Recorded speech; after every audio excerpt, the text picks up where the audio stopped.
అసలేం జరిగిందో నువ్వు చెప్పు సేతుపతి. శివాలయం భక్తులతో రద్దీగా ఉంది మహారాజా. అప్పుడే దేవసేన కూడా దర్శనార్థం వచ్చారు. అప్పుడే మీరు వచ్చే సమయం కావడంతో వారిని ముఖద్వారం నుండి కాకుండా పక్క దూరం నుండి వెళ్ళమన్నారు. బాహో, ఏంటి ప్రవర్తన? బాధితుడిని బెదిరిస్తున్నావు.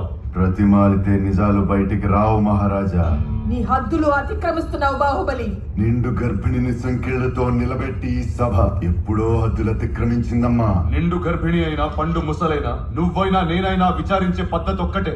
అసలేం జరిగిందో తెలుసా నీకు? ఏం జరిగింది దేవసేన?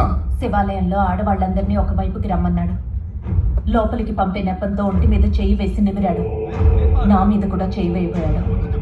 వేళ్లు నరికేశాను. తప్పు చేసిన దేవసేన. ఆడదాని ఒంటి మీద చేయేస్తే నరకాల్సింది వేళ్ళు కాదు, తల.